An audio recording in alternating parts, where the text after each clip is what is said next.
अस्सलाम वालेकुम नाजरीन। इस एपिसोड के आगाज में हम देखते हैं कुदस में चातलियन लाडगाय के साथ आगे बढ़ते हुए कहता है, मैं तुम्हें अमन की हवाओं पर बहते हुए देख रहा हूँ लाडगाय, तुम अंदर से बहुत खुश थे। तो लाडगाय कहता है, मैंने तुम्हें समझा दिया है कि अब ये अमन क्यों जरूरी है, क्या तुम चाहते हो कि मैं दोहराऊं? तो जवाबन चातलियन कहता है, मुझे वजाहत की नहीं बदले की जरूरत है। तो लाडगाय कहता है, तुम्हें इसके लिए बस थोड़ा सा सब्र करने की जरूरत है। जब सुलहनामे पर दस्तखत होंगे तो हमारा बदकिस्मत बादशाह अमन पर नहीं बल्कि अपनी मौत के फरमान पर दस्तखत करेगा। तो चातलियन कहता है, देखो लाडगाय, जब से मैं कुदस आया हूँ तो मैं सियासत कर रहा हूँ, हालांकि मैं सिर्फ खून बहाना जानता हूँ। तो लाडगाय कहता है, तुम ये करोगे मेरे प्यारे दोस्त। माहिदे पर दस्तखत होने के बाद हमें बाल्डोन के मरने के लिए खुदा की जरूरत नहीं पड़ेगी। फिर मेरे तख्त पर बैठने के बाद तुम वो सब काम करोगे जो तुम सबसे बेहतर करते हो। ये कहते साथ ही लाडगाय आगे बढ़ जाता है। दूसरे जानब मौसल में अमीर तोमान इज्जतुद्दीन के पास आता है और उससे कहता है, हम शाम जाने के लिए तैयार हैं। तो इज्जतुद्दीन कहता है, चलो जितनी जल्दी हो सके निकलें। सलाहुद्दीन के लाए जाने वाले सबूत क्या है जरा देखें। वो जाने ही लगते हैं कि कायमाज उनसे कहता है, मेरे मलक,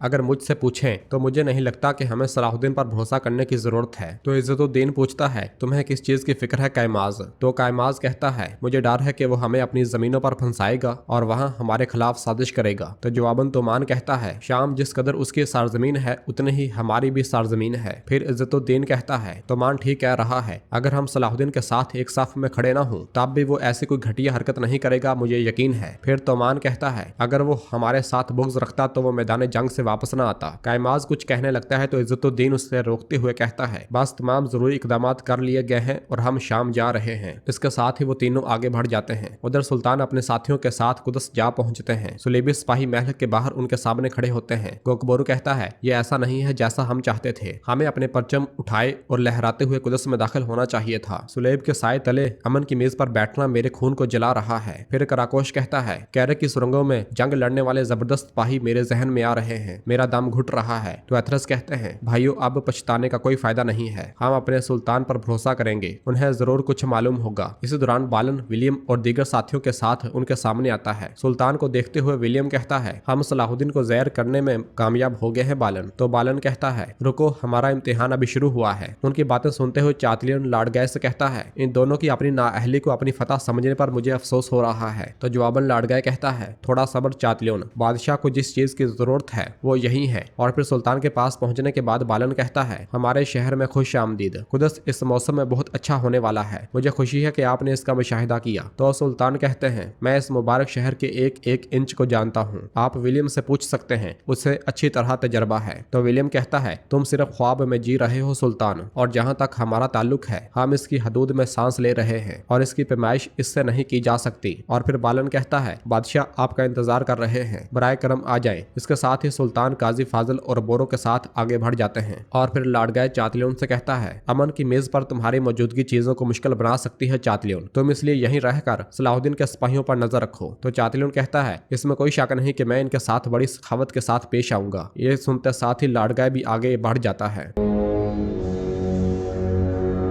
इधर शाम में शमसा खातून अपने बच्चे के उठाए बहुत परेशान होती हैं कि इसी लम्हे फातिमा खातून उनके पास आती हैं। शमसा खातून बच्चा रखते हुए उनसे कहती हैं, माँ, सलाहुद्दीन की हालत मुझे परेशान करती है और जैसा कि आप जानती हैं महल में होने वाली चहम गोइयां, हर कोई कह रहा है कि वो कुदस से दस्तबरदार हो गया है। तो फातिमा खातून कहती हैं, जब तक जरखेज जमीन फट न जाए और आसमान टूट न जाए सलाहुद्दीन को कुदस के रास्ते से आगे बढ़ने से कोई रोक नहीं सकता, तुम इसके बारे में फिक्र न करो। तो शमसा खातून कहती हैं, वो सलामती और तंदुरुस्ती के साथ लौटे इंशाल्लाह। उधर कुदस में अमन माहिदे के लिए सुल्तान और बादशाह बाल्डोन आमने सामने बैठे होते हैं। बाल्डोन कहता है, मैंने बहुत पुख्ता इरादा कर लिया था कि मैं कभी अमन की मेज पर नहीं बैठूंगा सलाहुद्दीन, लेकिन सही फैसला करना बहुत अच्छा है, चाहे देर हो जाए। तो सुल्तान कहते हैं, हमारे असूल और हम जिस चीज को सही समझते हैं वो कभी भी आपके असूलों और जो आपको दुरुस्त नजर आते हैं उनसे कतई ताल्लुक नहीं करते। बादशाह बाल्डोन, हम बहुत से मुख्तलिफ तरीकों से इस मेज पर आए हैं, तुमने हिम्मत दिखाते हुए मेरा सामना नहीं किया, इसलिए तुमने मुसलसल मुख्तलिफ खेलों की मनसूबाबंदी करते हुए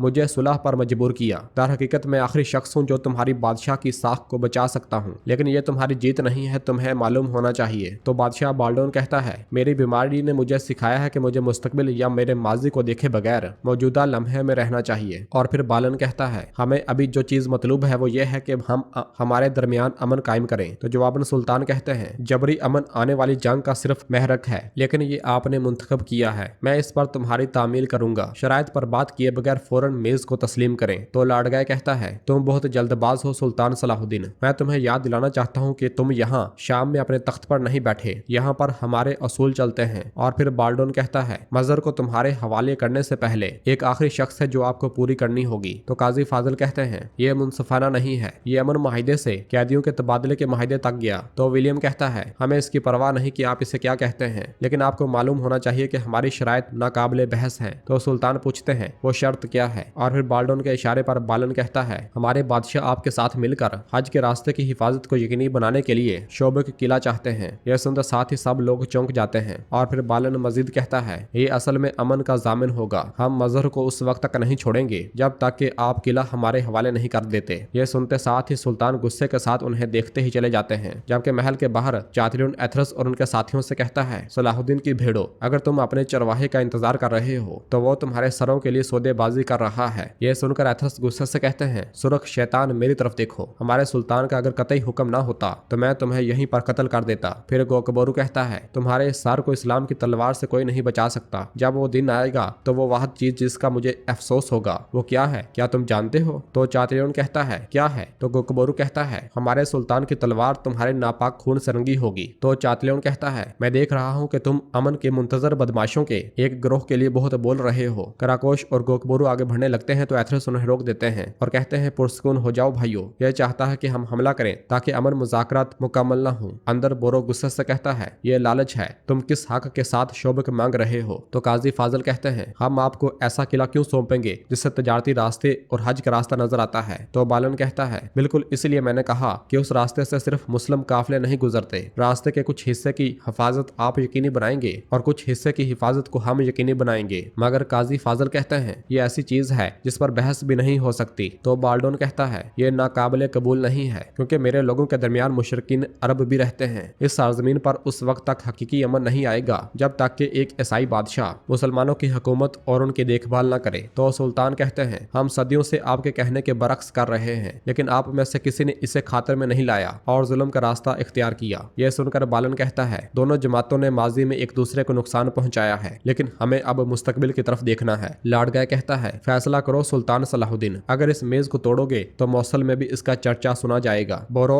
और काजी फाजल सुल्तान की जानब देखते हुए नफी में सर हिलाते हैं, मगर सुल्तान कहते हैं, मैं तुम्हारी शर्त कबूल कर रहा हूँ, मैं शोबिक हवाले करूंगा। यह सुनते साथ ही काजी फाजल कुछ कहने लगते हैं, मगर सुल्तान अपने हाथ के इशारे से उसे खामोश करवा देते हैं और मजीद कहते हैं, शोबे के करीब हज के रास्ते में हिफाजत आपकी जिम्मेदारी होगी बाल्डोन, अगर उस मुकाम पर किसी को तकलीफ पहुंचती है तो अमन खत्म हो जाएगा। तो बाल्डोन कहता है, आपको इसके बारे में फिक्र करने की जरूरत नहीं है, वहां से गुजरने वाले हर एक शख्स की रूह अमानत होगी। और फिर विलियम कहता है, क्योंकि हमारी शरायत मुकम्मल हो चुकी है तो हम सब के सामने माहिदे पर मोहर लगा सकते हैं। ये सुनते साथ ही बाल्डोन माहिदे पर मोहर लगा देता है और फिर सुल्तान भी काफी देर की सोच विचार के बाद माहिदे पर मोहर लगा देते हैं और फिर बाल्डोन के इशारे पर मजहर को वहां पर लाया जाता है और सुल्तान खड़े होकर कहते हैं, आज के बाद से माहिदे की शरायत की देखभाल कुदस की बादशाहत पर आती है। शरायत की मामूली सी खिलाफ वर्जी, हर शिक और हर हुक्म वो आपके ख्याल में मुझे कमजोर कर सकता है, बातिल और मुअत्तल हो जाएगा और उसके बाद मैं यहाँ पे आऊंगा और तुम्हारी बहुत पसंदीदा दुनिया को तुम्हारे सिरों पर गिरा दूंगा। ये कहते साथ ही सुल्तान अपने साथियों और मजहर को लेकर वहां से रवाना हो जाते हैं। और फिर बालन बाल्डोन से कहता है, बादशाह ये जीत आपकी है। तो बाल्डोन कहता है, मैंने आखिरी काम कर दिया जो कुदस के लिए मुझ में करने की ताकत थी। जबकि बाहर चातलियन सुल्तान के सिपाहियों को चिराते हुए कहता है, मैं कैरक और एवलन तुमसे वापस लूंगा, क्या तुम जानते हो? बुजदलों का ग्रोह, थू।